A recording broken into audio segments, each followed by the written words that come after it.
Have you heard the buzz about West Nile virus? Protect yourself and your family from the mosquito bites that spread the virus. Use mosquito repellents when you go outside. When possible, wear long-sleeved shirts and pants. Remove standing water where mosquitoes breed. Most people who get West Nile virus don't feel sick, but it may cause serious illness. Fight the bite. Tell mosquitoes to buzz off.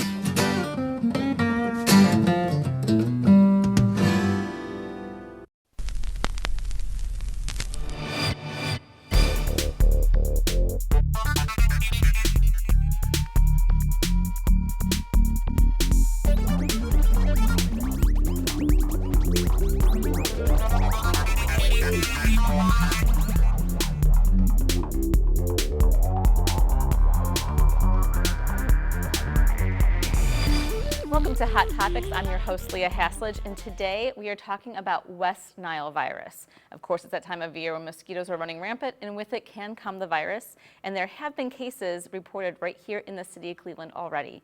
To discuss this, our guest with us is Director of Public Health for the City of Cleveland, Toinette Parrilla. Welcome, Director. Thank you. Tell us about these cases now currently being reported. Just to clarify, there's been one case most recently that's been reported. As of September 9th, it was confirmed by the Ohio Department of Health. It was a 33-year-old gentleman who lives on the east side of Cleveland who was admitted on September 2nd and confirmed on September 9th. He was complaining of symptoms such as nausea, vomiting, chills, sore throat, and the hospital conducted a series of tests and was confirmed West Nile virus. Now, you just listed many symptoms that he had, but there are different levels of symptoms of someone that has West Nile virus, correct? That is correct. Very few cases show a severity with their illness. Some of those symptoms include convulsions, could even include encephalitis, can include paralysis, could include tremors. But there's a very small percentage, less than 1% of the cases really have that level of severity. But you can have no symptoms whatsoever and have West Nile as well. That's correct. Depending upon the individual and how the virus affects him or her, that is true. However, we mostly see individuals who have West Nile virus may show signs and symptoms such as fever, body aches, rashes, nausea and vomiting.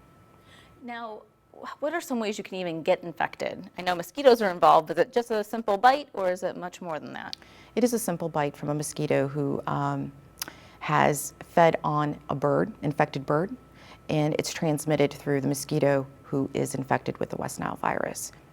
Now, if someone thinks that they might be infected, what should they do? Should they just call 911, or are there some simple medications you can get from the drugstore? How would you go about treating it? Sure. They definitely need to contact their medical provider. If they are showing signs and symptoms that are very severe, then obviously use a common sense approach to calling 911 if needed. Now, what are some, aside from symptoms, what are some other ways you can avoid getting a mosquito bite? Sure. It's important that our viewers really clean up their water that's standing in potentially children's pools, in bird baths, in their pet dishes that are outside. Make sure that they're changing the water frequently. Making sure that if they have buckets around, tires, that they are emptying, maybe drilling holes in tires so there's an outlet for the freestanding water. That's very important.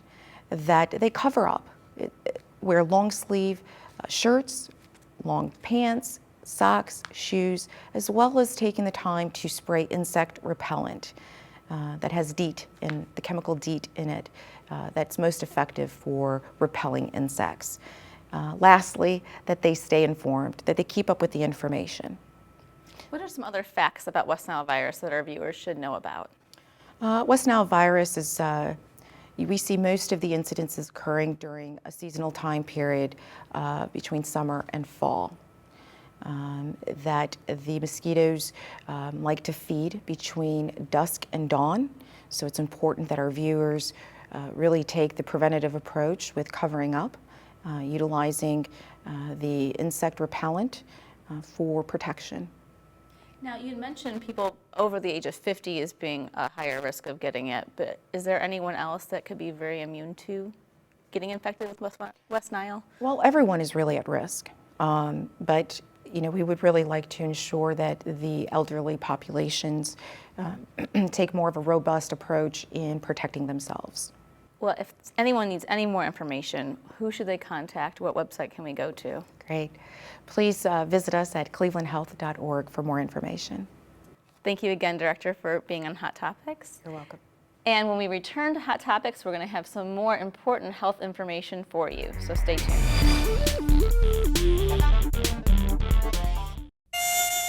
Have you heard the buzz about West Nile virus? Protect yourself and your family from the mosquito bites that spread the virus. Use mosquito repellents when you go outside. When possible, wear long-sleeved shirts and pants. Remove standing water where mosquitoes breed. Most people who get West Nile virus don't feel sick, but it may cause serious illness. Fight the bite. Tell mosquitoes to buzz off.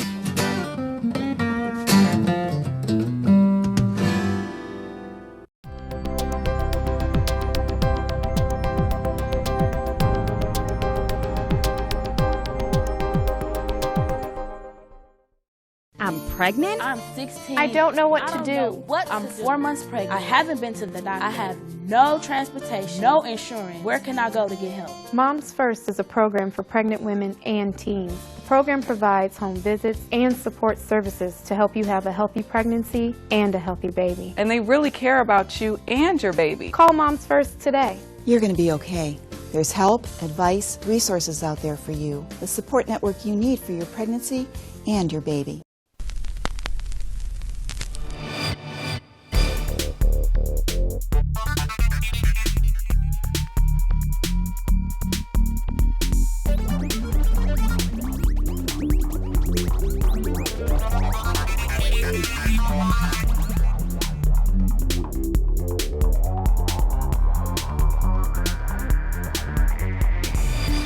Welcome to Hot Topics. I'm your host, Leah Haslage, and today we're with Toinette Parrilla, who is Director of the City of Cleveland's Department of Public Health. And today's topic is a very serious one, and it's on infant mortality. Welcome, Director, to Hot Topics. Thank you. Before we dive into infant mortality, there's a really great program that's being offered called Moms First. Tell us about this. Well, thank you. Moms First is a very important program within the City of Cleveland, out from the Department of Public Health. It's been in existence since 1991. And the purpose of this program is really to address the infant mortality and disparities that we're seeing among minority populations, specifically the African American population within the City of Cleveland. Cleveland, as I stated, is one of 100 cities that have been funded for a duration of time. Our Moms First program has been very successful with the participants that have utilized the program and services that we offer. And you offer a lot of services with it. We do offer many services through the Moms First program, which really focuses on positive, healthy outcomes with a pregnancy. Now tell us about your role within Moms First. My role, my largest role with Moms First is really to secure the funding for the program.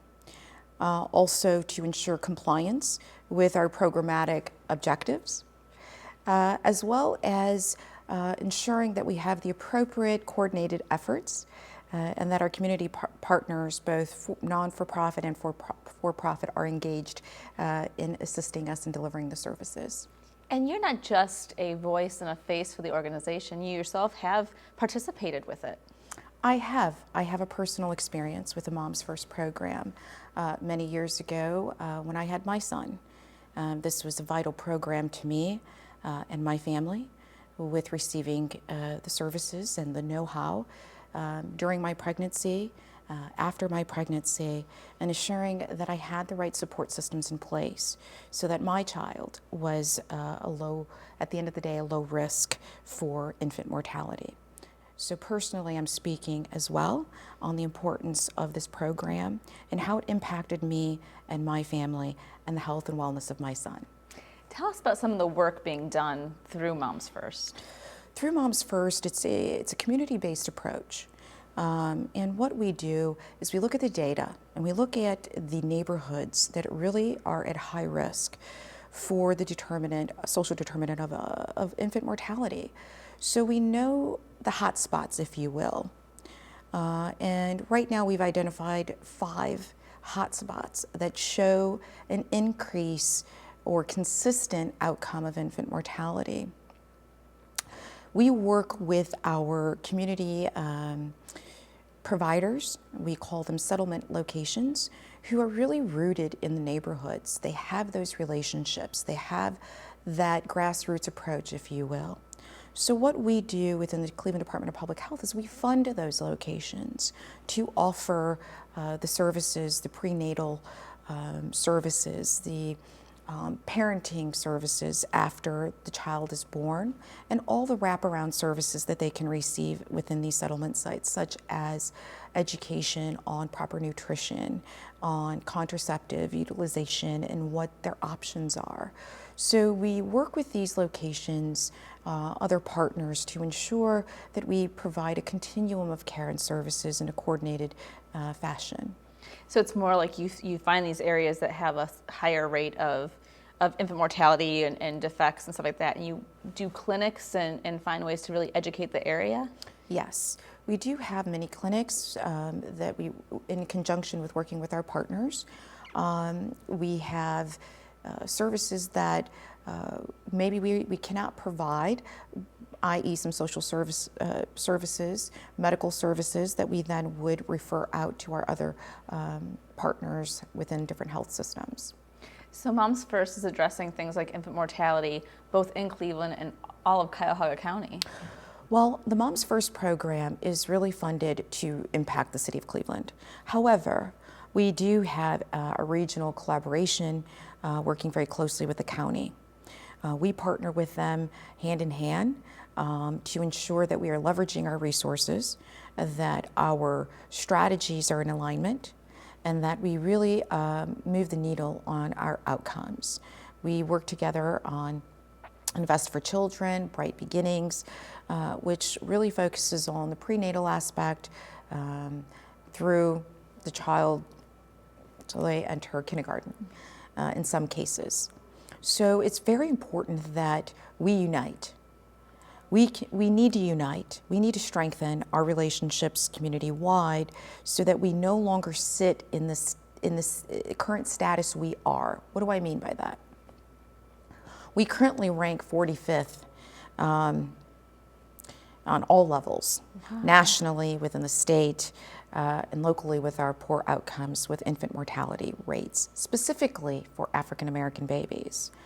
It's essential that we really understand what our data is showing us, understand our story, understand where the needs are, so we can mobilize and really address the needs in these areas.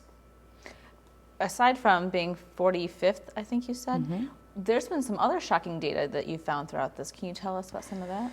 You know, without getting into all the statistics, I think I want to focus on really the one that is most astounding, is that our African American babies are dying 2.5 to 3 times the rate of white babies. There is a significant minority health disparity that our community needs to be aware of. We have an obligation to come together as a community to understand collectively the seriousness of this population health outcome, and to better understand through awareness, through outreach, through education, through training, how we can achieve a better outcome. Well, on that note, we're going to cut to commercial right now, but when we come back, we're going to discuss more about how Moms First and the City of Cleveland is addressing this very important issue. So stay tuned for more Hot Topics. I'm pregnant? I'm 16. I don't know what I to don't do. know what to do. Me, a mom, am I ready? Becoming a mom can be joyful, stressful, and scary. Depression during and after pregnancy is very common, and it's not always easy talking about it. You are not alone. Many women feel this way.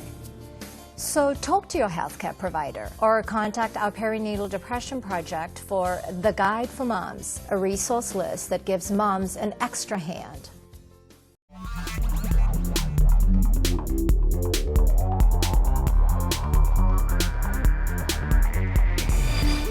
Welcome back to Hot Topics. I'm Leah Haslage, and I'm here with Toinette Parrilla, who is the director of the City of Cleveland Department of Public Health, and we're discussing infant mortality. Now, with that, Moms First is doing things to address the issue right now. Can you tell us about some of those things? Sure. Thank you for the question. I think it's a very important one.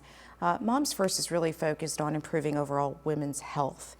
What does that mean? Really educating them on what that entails: good nutrition, healthy eating, active living, providing all the additional support services that one may need to have overall good health. Promoting quality services, really making sure that they're linked to the appropriate services that they need for themselves, whether it's social services, whether it's health services, whether it's mental health services, that we're assisting them with guiding and linking them to what they may need for themselves. Strengthening family resilience.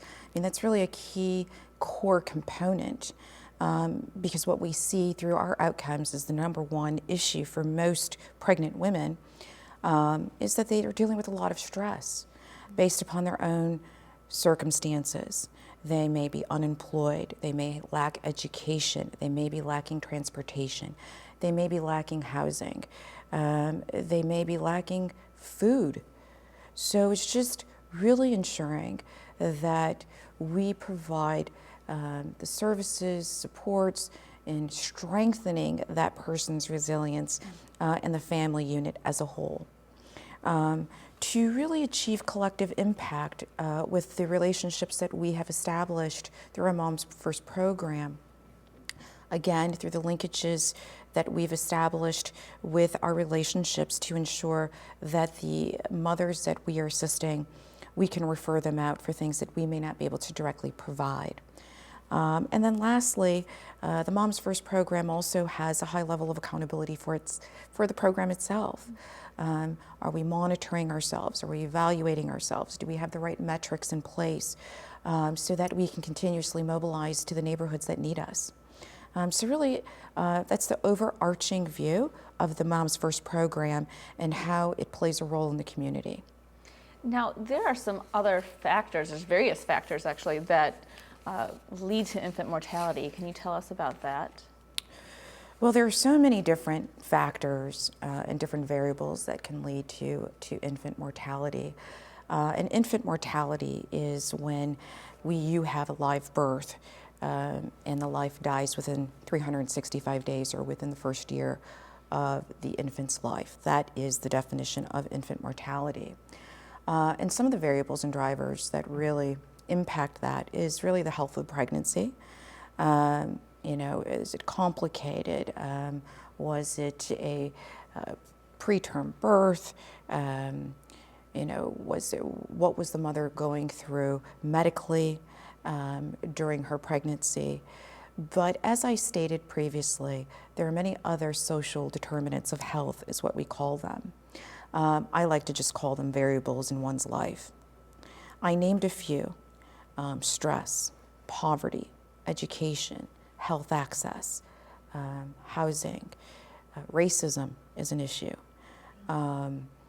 So there are so many different determinants that impact the health and wellness of an individual, and more particularly the health and wellness of that pregnancy. A lot of people would just think with infant mortality it was just simply not properly putting the child to bed, because that's a big one. You guys talk about the ABCs, I know, on the website and everything. That's right. But it goes so beyond that. It really does go beyond that, but the ABCs and the safe sleep is really essential as well. It seems very basic, but it's imperative that new mothers understand the ABCs of putting their child to sleep safe. I know for myself, when I had my son, and culturally, it plays an important aspect in how we sleep with our child as well. I know for me, I wanted to sleep with my child. I wanted to be there with my child until I learned through a Moms First program that's not the best way. It really creates a high risk for that baby to essentially die. So it's learning those facts, learning the simple steps to keep your infant safe. And Mom's First program goes through that educational process and really assist women and moms knowing what to do. What can we as individuals and as a community do to address infant mortality and to help others? What we can do as a community, A, is to understand what infant mortality is. Also to understand the programs and services that are available. As a community, we also need to take our own responsibility and accountability for our own decision making, as well as having improved planning, family planning. Understanding what our options are to us from a contraceptive perspective even, and prevention if needed. And being prepared once you do have the child. So what are some educational services that are provided that people can turn to? How can they find out about Moms First and other programs related? There's a slew of information that's available on our website, and I would encourage your viewers to check us out on clevelandhealth.org. There's so much there that we offer, too much to review in a brief interview, but I would encourage your viewers to look at that. Wonderful. Well, thank you so much for being with us. Is there anything else you think our viewers should know before we conclude today? Well, I think that it's very important for the viewers to know that this is a very serious issue here within the city of Cleveland. But I'd also like the viewers to know that our mayor has made this a top priority. That he is really working very closely, as I am working within the Cleveland Department of Public Health, closely with our council members, really looking at what's needed from a policy aspect. I know that the mayor wants all Clevelanders to be very healthy and have a very good quality of life. And to do that, we need to make sure our babies are healthy and that they have a chance and that we have hope in our city, so that from generation to generation, we can live a happy life. Thank you. Thank you so much. Really appreciate it. And thank you so much for watching Hot Topics. For more information, again, go to clevelandhealth.org.